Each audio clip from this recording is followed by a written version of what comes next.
Restored to God's village, the gospel presented for an honor and shame culture.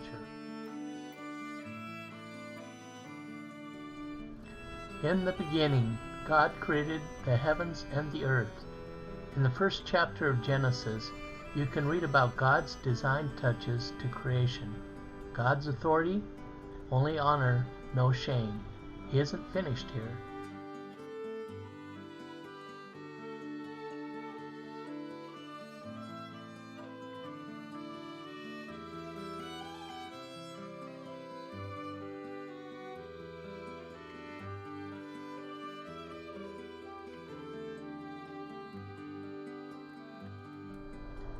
In the second chapter of Genesis, God finishes his creation by first creating man and then woman. God's authority, only honor, no shame.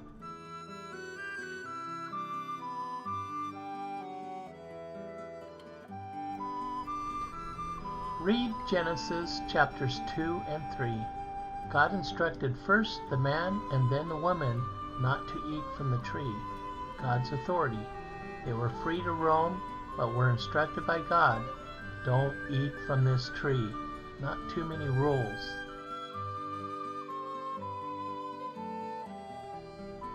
The serpent promised Eve that she would be as wise as God. Eve listened to the serpent and ate the fruit. She also gave to Adam, and he ate as well. Read Genesis 3 for the account of the serpent and Eve. Adam isn't off the hook here.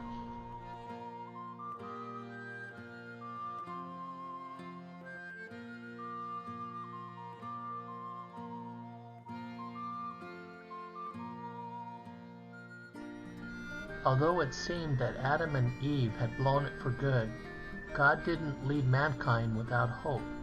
In Genesis 3:15, the offspring of the woman will crush or bruise Satan's head, and Satan would strike or bruise his heel. Many Bible scholars see this as a reference to Christ, the Son of God, who is the ultimate member of Eve's offspring. This is the first promise of the coming Savior.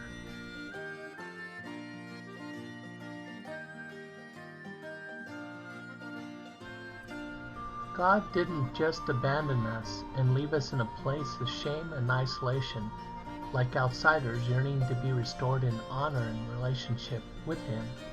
He promised us that He would never leave us nor forsake us. Read Deuteronomy 31:6.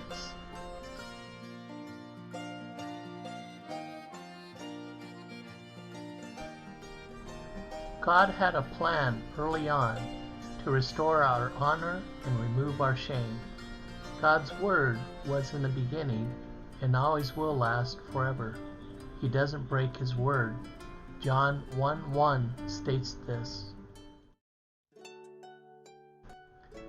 Do you wonder who or what the word is?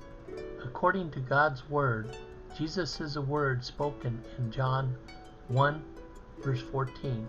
We can believe that Jesus speaks with the authority of God the Father. We all should listen to Him. Jesus is the only one who can restore our honor and remove our shame. John 3:16 says, For God so loved the world that He gave His only begotten Son, that whoever believes in Him shall not perish but have eternal life. To be restored in honor and relationship with God and have our shame removed, only Jesus can do this, since He is the perfect Redeemer.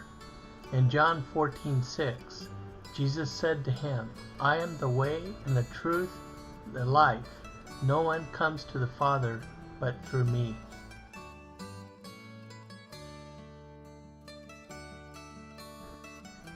To be restored in honor with no shame before God, people must turn to the risen Lord Jesus Christ, trust in Him alone to restore them to honor and relationship with Him and remove their shame.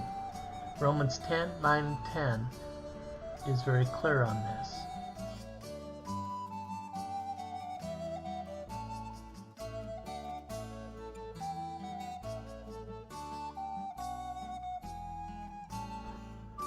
Now, if you are ready to ask Jesus to be your Savior and remove your shame and restore you to relationship with Jesus and God the Father, here's a simple prayer to help you if you aren't quite sure how to pray. Dear Lord Jesus, I know that I have dishonored you and caused shame, and I ask for your forgiveness. I believe you died for my dishonor and shame and rose from the dead.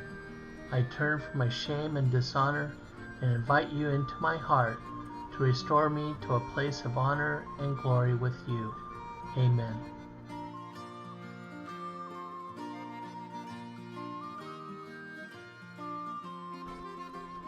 Now take a quick breath and realize there is great rejoicing in heaven over the fact that you have been saved, as stated in Luke 15:10.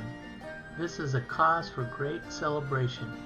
Even the famous Hallelujah chorus from Handel's Messiah won't be as grand. What next? You should find a good church that believes and teaches the Bible. God's Word is vital to our growing in relationship to Him. 2 Timothy 3:16 through 17 says, All Scripture is inspired by God and profitable for teaching, for reproof, for correction, for training in righteousness, so that the man of God may be adequate, equipped for every good work. On this slide is an email address if you need help finding a good church. Next, you will want to find a good Bible study and meet with friends, since it is a good thing to encourage and receive encouragement. Hebrews 10:24 and 25 says, And let us stimulate one another to love and good deeds, not forsaking our own assembling together, as is the habit of some, but encouraging one another, and all the more as you see the day drawing near. You might want to write down the date and time you accepted Christ and share it in your Bible study so that they can rejoice and encourage you in your decision.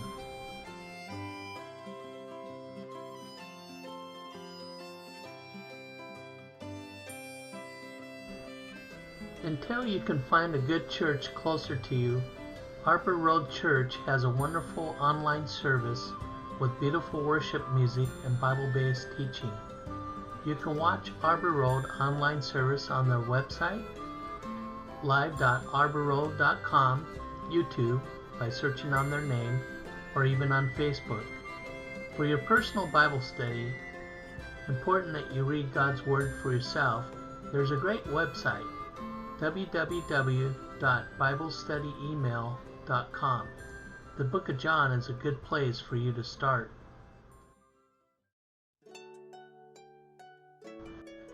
Restored to God's village. You can look forward to an eternal relationship with God.